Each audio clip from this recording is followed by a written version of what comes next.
This is Claudine. There's the bugs she's got for fattening up for winter. I've noticed some of them were hive beetles. So she's not really doing that much harm. Just catching a few bees once in a while. And a wax moth or two. But anyway, she's got something in there now, and I don't know what it quite is, but she's not done any damage. She's been here all summer. It's going to be winter soon. It's the middle of October, and everybody has plenty of honey on them for winter. You can see they're working goldenrod right now, and asters, and wing stem, and a little bit of this lady's finger, this pink stuff. There's not much else blooming that I can think of. In the morning, there's still some morning glories. I'm not taking any pollen off because they just didn't do good enough for that. And I'll do it next spring. But my worries now are the little nukes. The little nukes over there. They're my problem. I don't know how the winter's going to be, so I took honey off this summer. And it's risky when you take honey off in the summer because it inspires robbing. But I guess I lost one or two hives to robbing, and that was it. But there's reasons when they rob. It's because I opened up the hives and took a lot of honey. And once you do that, it stirs them up. And I like to take my honey after winter's over with. All the stuff in the springtime, to me, that's the stuff that needs to be taken out. And I got an extremely late swarm right there in that little box. That's an old queen, is all that is. Old queens, they get superseded, and then they have some loyal followers who stay with her. And it's just, a tiny swarm, but I just give them a place to live anyway. And they don't do very well this late in the year. There's no way that I could overwinter them where I live, because my winters, the ground stays frozen from December until February, sometime in February. And the bees don't fly that often during that time. And they need a lot of honey to keep warm, and that's it. So these little tiny nukes, the hardest thing about them is they don't stay warm. So I'll be pushing them together on these rails. They'll all be pushed together and be right here in the middle when winter comes. I have to slowly move them over, just a little every day, till I get them right there in the middle. And that way they stay right next to each other. They share the heat. That always works for me, but that doesn't always work. I lose a lot of nukes. They freeze to death, even with honey on them. Because sometimes they get down to 0 degrees and sometimes a little below 0. But not every year. Every year I get down to 8 degrees Fahrenheit. I like to keep the nukes because those hives over there, sometimes they will swarm and they'll go into a tree when they do that, and then I'll catch that and put it in another box, not knowing that that was the swarm that was supposed to come back and bring a new queen to it, and then I'll have a unpollinated queen. Pollinated, my goodness. An unfertilized queen. Both of them have to do with gardening, what do you know? Anyway, so I have to put a nuke in it. And this is my personal homemade hive scale that helps me a whole lot with measuring my hives. I like all my hives facing away from me when I work, so I do it this way. And this is the hive scale, and you can see by the little blue there that it's gained a tiny bit of weight, not much, in the last few days. And that's good because it lets me know that all of the other hives are bringing in something. And what I like the hive scale which I made just with a bathroom scale and a couple pieces of plywood stuck between it. It doesn't measure the actual accurate weight of the hive. All it does is measure whether I've gained or lost a few pounds. And that's important. The reason is, if I have a bloom come out, like this is what's crazy about Japanese honeysuckle. If I have a bloom come out like this Japanese honeysuckle, you see that? That's Japanese honeysuckle. It'll bloom any time of the year. It's evergreen in the winter and in zone 7A, and it grows wild. It's been here since the 1800s that they know of. It could have been here longer than that. Heck, it could be native for all we really know.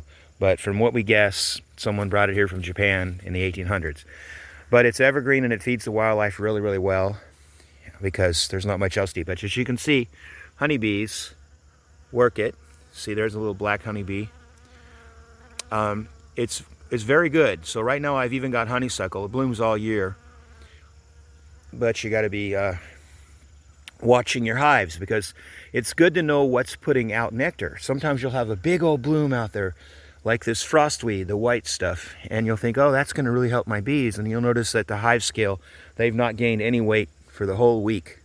Or the basswood will bloom, and then you'll notice they've gained a whole lot of weight. So you can really judge whether a flower is really going to put out any nectar or not by your hive scale.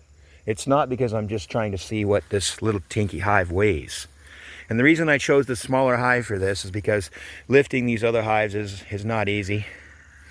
And I just like the little hive because it's the one more rapidly going to grow. That was from a late swarm. Not a really late swarm.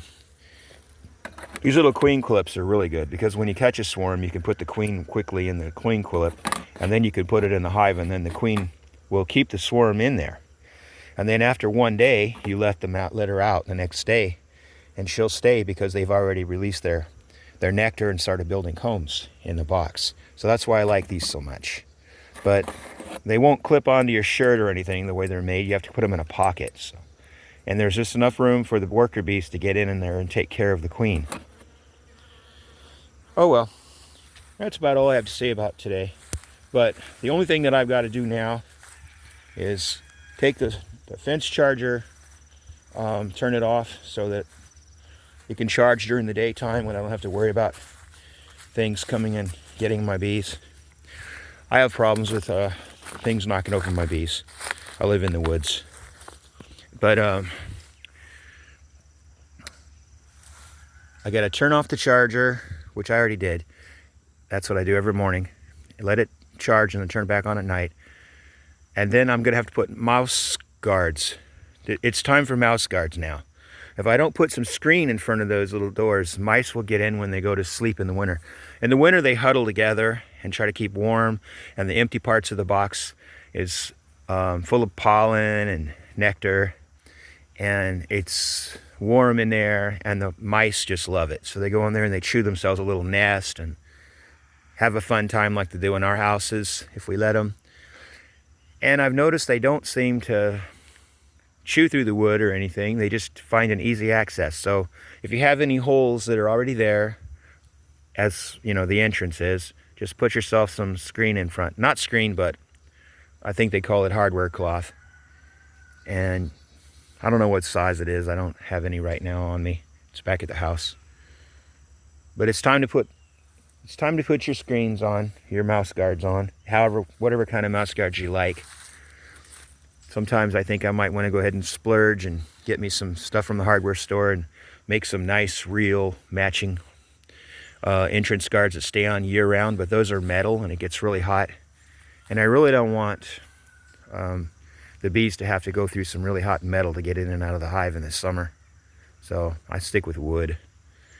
So I just put the screen on in the wintertime, right about now. Put it on too early, it kind of hinders them, I think, getting in and out of the hive. And if you put it on too late, you'll block the mice inside. And another thing that I think is pretty neat. You see the basket, black basket up on top of the pole there, leaning up against that tree? My swarms, they usually always land on that now because I collected the dead queens that I find, and I put them in a jar of alcohol for years and years. Finally, I went on ahead and put it on the top of that, dumped it in, and now they all want to swarm it up there when they see it. So I really don't even have to catch the swarms. I see them on that basket. They call that a Russian scion, some people, when they take a black rag or something and put it on a pole and catch swarms. But they're kind of attracted to where they've smelled other bees have swarmed. They always stick to like the same bush or whatever. Before I was using that, they were always swarming up on top of that basswood, and it was really hard to get them off.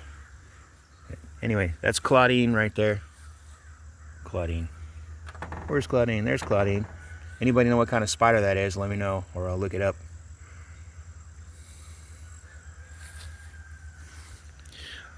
I also like the lizards. I got a lot of lizards around here. I make habitat for them because I think they eat the hive beetles, and I just like them. They live in my blocks, and I have a rock pile for them, and then I have a brush pile over there so they can hibernate. And I've got American anoles, and I've got fence lizards, but that's all I've got here that I know of. And skinks, both the giant skink and the regular size skink, and another kind, the blue skink. But more information that you need. So, and I put the styrofoam lids on top of the other lids because it helped keep the heat off. So now I can go ahead and put those up because it's not that hot anymore. The summers get 100 degrees sometimes, and it can even melt the wax on top of the lids that are on the top box near the lids. But I didn't have any of that problem this year because I was careful to put those lids on there and not let it get too hot. All my lids are insulated except on my little nukes.